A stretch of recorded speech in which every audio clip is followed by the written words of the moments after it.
Alright, welcome to Stay Tuned's Garage. My name is Alex, and today I'm gonna try to explain exactly what happened with this. Okay, so the other day I was working on the Mustang. I was replacing an axle because the axle it had was bent. There's a whole video about it.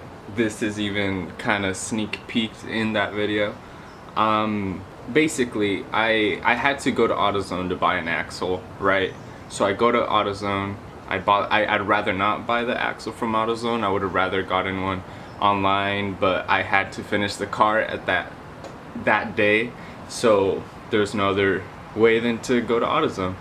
I went to AutoZone. I bought the axle, and then the axles come without the wheel studs in them, I guess, so they don't get damaged in shipping. So you have to press those in yourself. So it gives you like a little bag with the wheel studs and with new lug nuts. I bought it, brought it home, and when I was in the store, I knew I should have checked just everything inside just to make sure, but I figured, you know, like, I've worked retail, I know what it's like, you know, like, to be, like, I didn't want to be that guy that's like opening stuff like, oh yeah, blah blah. But yeah, so in hindsight, I really should have, because that would have prevented this whole thing from happening. I got home. I was gonna go ahead and press in the new studs, the new wheel studs, and they were tiny. I don't know what those wheel studs were meant for, but definitely not my Mustang. It was the correct axle. It was correct everything except just the little bag. They put the little bag of wheel studs. They just seemed to put the wrong one in there. So Duralast, if you're watching this, you're more than welcome to pay for this, because of you I had to go back to AutoZone, and I just had to explain to them that I needed the different wheel studs. So they went, got another box, an axle box out. They opened that one up, and sure enough it had the right wheel studs, so we just swapped them out. And so in the drive back is when stuff got interesting.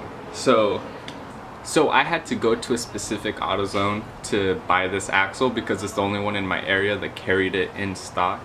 And where this AutoZone is placed, there's no like highways or anything that I can take to get there. I have to take the streets, just the way it's located, and I have to travel across our town's main road. And it just so happens right now, you know, it's California, we're overpopulated, we're expanding and growing, so there's a lot of construction going on. So the main road in our town right now, there's a specific section where it's normally 4 lanes, but right now they're doing construction on 2 of them. They're doing road work on 2 of them, so there's a lot of debris and dirt on the road, and there's only 2 lanes, one going each way. So on my drive back from getting the new wheel studs, you know, I'm just chilling. I was playing 21 Pilots, AC full blast, because it's been hot lately. And, you know, I'm driving, and before I get to the construction part, this cop pulls out in front of me. So I'm like, okay, police officer. Like I'm already a pretty aware driver as it is. I was like, but I'm behind a police officer, I'm gonna be even more careful. You know, it was a 25-mile-per-hour speed limit because of the construction, and so I'm like 2 car lengths behind this police officer, right?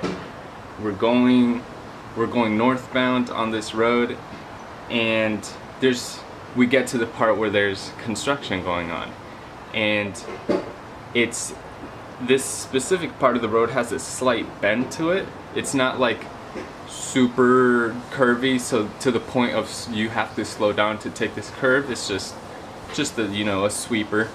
And coming southbound, we're going now northbound, and I'm like 2 car lengths away from the police officer. Coming southbound is this lady, middle-aged blonde lady. I saw her, she was wearing sunglasses, and she was in an SUV, like a Lexus SUV, and she's coming southbound, but all I can see is she's down here looking at her phone, right? And she gets to the part where where it starts to curve. The road starts to bend a little bit. And so she's looking down, she's not looking up. So she just keeps going straight into our lane. So she's like halfway into our lane. So the police officer stops on a dime, and I straight away go to my brakes as well, but my wheels lock up. See, the car doesn't have ABS, doesn't have any sort of brake assist. They just lock up, and then all the gravel on the road as well, or it wasn't gravel, it's more like just dirt and debris. My wheels just lock up behind the cop, and like I said, we were only going like 25-30 miles per hour tops, and you know, we weren't going fast. I was like 2 car lengths away from him. Like if I were to go back there, you could see my tire marks skid so far, but we were going so slow. And the cop is stopped. You know, his car has ABS. You know, it's brand new Ford Explorer, and I'm just I just go it's so slow. Like, what amazes me is how slow we were going and the car wasn't able to stop.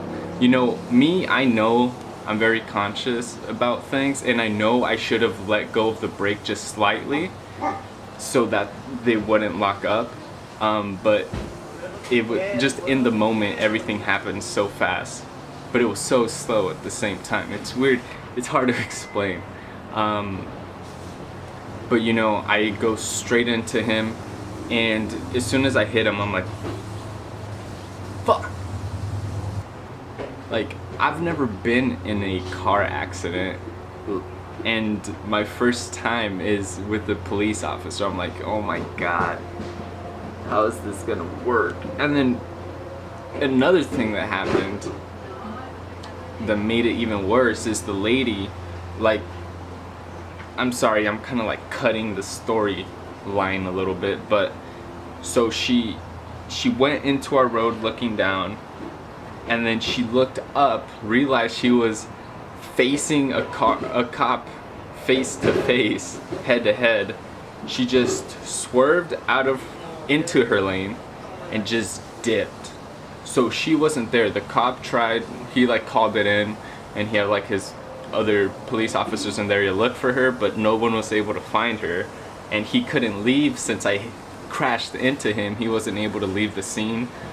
So, but when I hit him, I was like, I rolled down my window because he got out to check on the cars and check on me, and he was like, are you okay? I was like, yeah, I'm fine. Like, I was like, if you want, you go chase her, I'll stay right here. Like, I'll give you my keys, I don't care.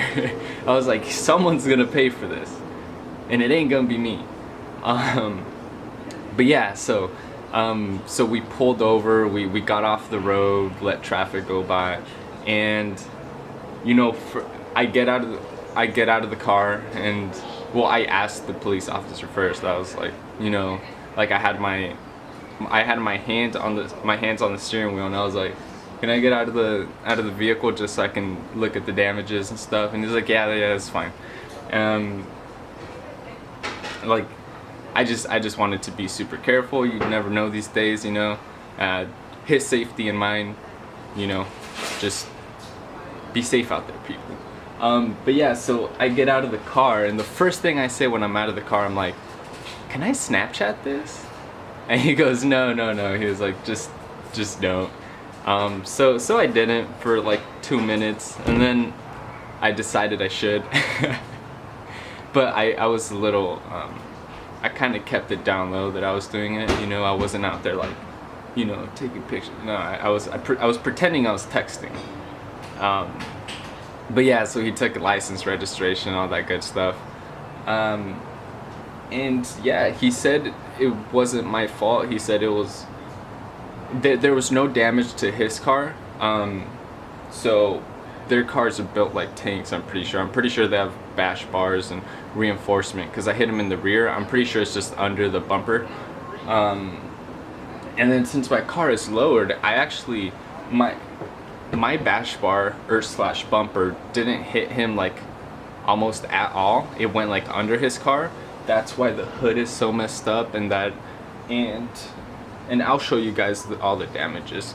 in just a second. But you know, he was cool. He was like, just basically file an insurance claim and get your car fixed. You know, don't, like, there's no damages to him, like he wasn't hurt, and there was no damage to his vehicle, so you know, that's that. If the lady would have been caught, I'm sure we could have put some on her, put everything on her, but it's gonna go through my insurance now. And yeah, that's that. And it sucks because the whole time when I got out of the car, you know, at first I was like, you still have all that energy pumping through you because you were just in an accident, and you know, adrenaline, all that stuff. But then I just started thinking like, damn, it's like this car I want to keep, I want to say forever, but it's kind of cliche to say that about your first car, but I want to keep it for a long time, that's for sure. I'm still planning to, but it's gonna be a lot harder now because now I have to do all this extra stuff to it, but I'm gonna do it. I love this car. So let's go ahead and I'll show you guys a little bit of the damages. Alright, so the car is actually in pretty decent condition. So mechanically everything is sound. There's no leaks, radiator's fine, AC condenser's fine, the compressor's fine, everything is fine as far as the car goes. So bumper only hit in these two spots right there, and then on top of the license plate a little bit. And then here you can see like the mark of it going under the bumper of the cop. My grill, for sure gonna need a new grill just because the mounting tabs are all like broken and stuff. Headlights look fine, both of them. Fenders are both fine. I mean, that one's been messed up, but not from the accident. Turning light actually fell off because the mounting tab on it broke, but before this I've had to replace this bumper as it is. It has a bunch of scratches, it's broken down here. That was before the accident. The main part that was damaged was this right here. As you can see, the radiator support, it's supposed to come out straight, then straight, and then straight again. These angles still look pretty good, those two angles, but this right here, but this radiator support was definitely pushed in. I'm pretty sure I hit his bumper with my hood latch. The hood latch seems to work fine, but I'm pretty sure it hit the hood latch and then that just pushed back the radiator support a bit. So already looked it up. A new radiator support is around 60 bucks, which isn't bad at all. New hood as well, that's only like, I think it was like 50-60 bucks as well. New bumper is around the same ballpark. So I mean, this is gonna be a pretty cheap repair. This I can, so I was thinking I could probably get a new hood and a new grill from the junkyard, and then get a new bumper online, and the radiator support I'm gonna get it online just so that I know it's straight and I don't have to do a bunch of work at a junkyard, because I'm gonna have to drill out the spot welds. I'm not gonna do this, I'm gonna do the whole thing. Drill out the spot welds, disconnect the fenders, all that good stuff. But yeah, so as we stand, it's not gonna be a super costly repair, it's just gonna be a really time consuming repair. It's gonna be a lot of work because I'm gonna have to do a lot of drilling and welding and cutting, but I'm willing to do it. This car's definitely worth it to me. But yeah, so lesson here is don't text and drive, please, because maybe you won't be affected by it, but someone else might be. Just a thought, you know, be safe out there. Thank you guys so much for watching. I really hope you enjoyed. one good thing that comes out of this is I get a lot more content to film and do things, because I haven't really had things to do with this car because I've just kept it reliable and just work on it, or just I just daily drive it. Well, not now. I've been daily driving the Mustang since I crashed it, but yeah. Twitter, Instagram will be in the description. I'd really appreciate it if you give me a follow. You can see some of the behind the scenes stuff or some sneak peeks at what will come out. And yeah, really appreciate it. Thank you guys for watching, and have a good day. Peace.